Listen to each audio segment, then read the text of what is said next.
I am working on some laundry right now because our house is an absolute mess, and I thought we'd spend some time chit-chatting today because I have a couple of things on my mind and I really want to create a space here where we can identify with what each other is going through. Plus, this laundry just really needs to get taken care of and I need to motivate myself to do it. So that's what we're gonna do right now. Today, I really want to chit chat about being a caregiver, the reality of it. I had a really come to Jesus moment yesterday, and I thought I would just kind of share you some of the lessons that I have been learning in the last couple of months, because there have been some hard lessons that I'm learning the hard way.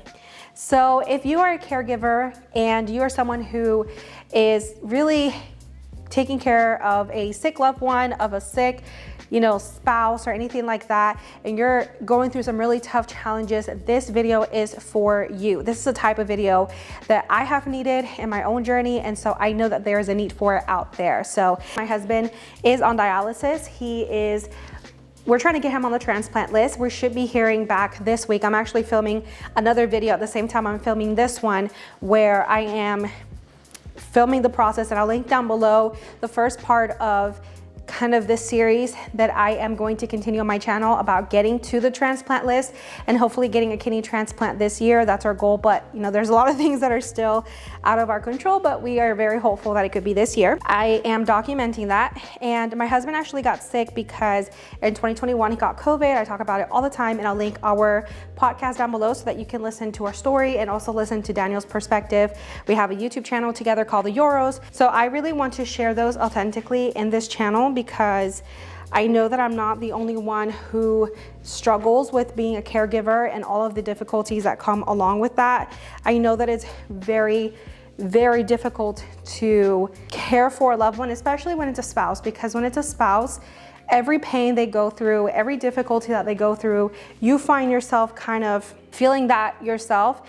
Is very difficult, and I can't imagine even a parent having to watch their child go through illness and stuff. So it's rough and it's really hard, but when it's a spouse, it definitely has its set of challenges.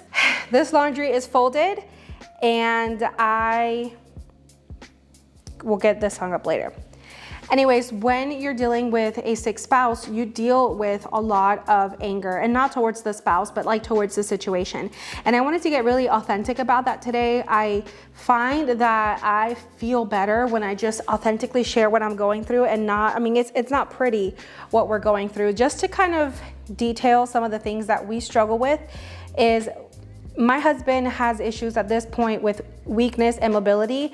There was at one point last year where he was passing out constantly because of his blood pressures, which is definitely a side effect of dialysis. The blood pressures are up and down, and it got so bad. Like, he was on medication and they kept increasing the dose and increasing the dose and increasing the dose. They probably increased that dose 3 times, and he kept having the issues, and it was very frustrating. And when those things happen and his health kind of takes a turn for the worse, which for the last year in 2022, I would say probably at the beginning of the year it wasn't too bad, but there was always a constant struggle. If it wasn't the blood pressure, he was unable to eat. If it wasn't that, then his dialysis failed and they had to switch him to another type of dialysis. When all of those things are going on, he is having to concentrate on just getting through the day, and so chores fall on me. I'm also the only one who works in our home. My husband is on disability, and it gets really, really, really stressful. Not to mention, when he was doing home dialysis, the amount of boxes and the amount of supplies that you have to deal with when you do peritoneal dialysis, it's also very, very overwhelming. Like, Daniel's nurse, when he first started home dialysis, he would do peritoneal. I have a video, and I'll link it down below, where I show what the process looks like, and I even give you a glimpse of my ridiculous looking garage. But when he does this type of dialysis, there's so many boxes and so many supplies, and it gets really, really overwhelming very, very quickly. And even though I put the boxes out to go with the recycling, sometimes I couldn't keep up with it.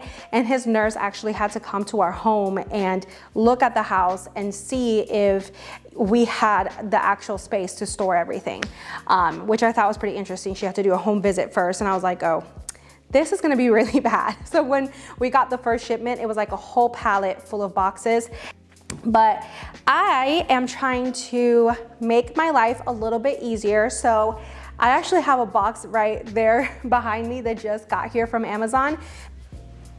This box is so big, it's like so extra. So we have a chocolate lab. His name is Zeus. And the thing about Zeus is that he sheds like nobody's business.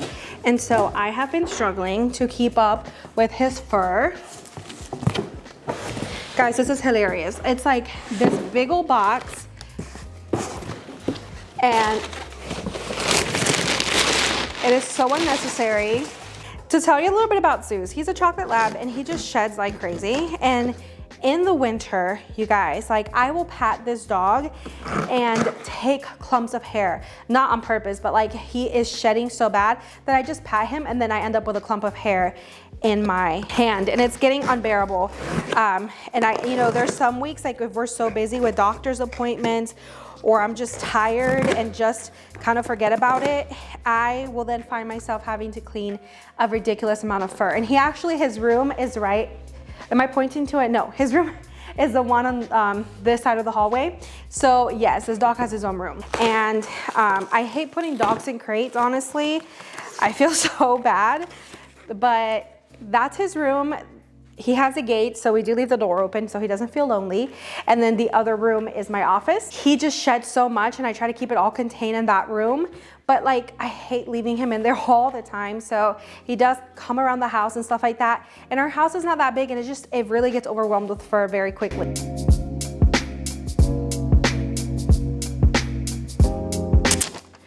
Anybody else, that type of person, I just pull these little tabs off of my stuff super quick. So I think it's gonna live in that corner of the living room. Oh, I usually have a chair that goes there, but I think I'm gonna move that chair. I'm just gonna put you there. Okay, so it's trying to connect through the Wi-Fi and everything. But while it does that, we can chat. So I have a whole video where I talk about burnout. I have a video where I talk about like the hardships of caregiving when it comes to self-care. But today I want to talk about just like the practical side of caregiving and the home. And I am extremely hard on myself. I was actually listening to a podcast today that if I can find the video, I will link it down below because it like super spoke to me. It's a leadership podcast. And there was the founder of this jewelry company and they are sold in all kinds of places, including in Disney, which I thought is really cool. And she is a Christian, and one of the things that she was talking about was that she is writing a book on memorializing versus mourning. And at first I was like, what? And then she starts talking about what that means. Oh gosh, it spoke volumes to me. One of the things that she was saying is that when you make mistakes or do something wrong or say something silly, like I think women struggle with this a lot, but I'm pretty sure everyone does. And it's when we make a mistake, we will run it over in our minds, run through it 1,000 times, overthink it, and are like, oh my gosh, this person thinks I'm silly, or this person is probably thinking about it themselves. They're still making fun of me in their heads or whatever, and it's totally not true most of the time.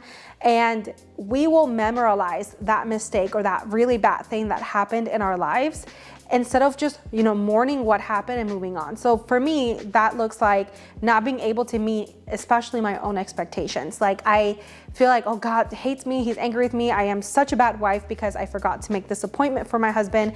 I didn't get this cleaned in the house. My house is just a mess. The kitchen is a mess. I'm not cooking dinner as much as I should. Just feeling really hard on myself instead of just mourning the fact that I didn't get that thing done or I failed in an area, moving forward, and that's it. And just give yourself a little chunk of time, grieve it, do what you need to do, have a heart to heart with yourself, and then move on, right? Give it to God and move on. And I'm the kind of person that'll get stuck in like that self-hatred or that shame. And it's the enemy, I am a Christian and I really do believe that God speaks to me, but I think the enemy too will just put stuff in our heads. Before you know it, you've just spiraled into all of this insecurity and all of this self-hatred, and that does you no good, it does nobody any good. So I am learning to give myself grace, and I'm talking a lot about my own expectations because my husband is so kind and he always tells me, I don't expect that of you. You did great. What are you talking about? And I'm over here just beating myself up, but he's just so kind and gracious. But it's true, like sometimes we just really need to give ourselves some grace. And if you got to take that little chunk of time to have a heart to heart with yourself, process what you're feeling, mourn what you need to mourn, great, but then it's time to move on, and that's it. And that thing, it's like God, you know, like it says in the Bible, he throws our sins, he throws those things in the bottom of the sea. We don't have to go scuba diving to go get them. It's at the bottom of the sea, done, over with, and we can move on. So I'm just really grateful for that. And it's a season of learning, and it's a season of like, you know, if I got to implement some different things to help me get stuff done in the house or ask for help or whatever, I'll do it. And it's going to in turn make me happier, give me more time to work on YouTube and things that I really enjoy so that I can take care of myself too. Okay, let's go in. I am going to vacuum everywhere. It's so loud. It is quite loud. Oh, this is so interesting because I don't know how long the charge will go for. Like, I don't want it to just die in the middle of the room and then me have to go plug it back in. That's kind of annoying, but if I have to, it's not a big deal, but definitely interested to see how well it cleans. I'm just gonna let it go for as long as it can. Okay, I had to come and hide in this corner with Zuzu behind me. So just to kind of finish this video, I just want you to give yourself grace. If you're a caregiver, caregiving is an extremely difficult task. And there's many times when it feels like we put everyone first. We put that person who is sick, that loved one, we'll put them first. We'll put everything first. Because for me, self-care also is like keeping a clean home, a clean environment. It makes me happy. It makes me feel taken care of. So when I get to do that, it is super helpful, like super helpful. So yeah, I think that's part of self-care. And so this year, I have a whole video where I talk about this, but the theme of my year is home, taking care of my home, loving my home. And that in turn is taking care of myself. It really, really helps me to feel more creative when I'm in a clean space, when I'm in a space that isn't cluttered. And so this year I'm like tackling different closets and I'm tackling different things. So I'm gonna be creating a series about taking care of the home and all of that. So stay tuned for that. There's a series coming, as well as that series about the transplant process with my husband. That's gonna be a whole series as well. I'm gonna be creating some playlists, so go ahead and check those out. And I will see y'all in the next video.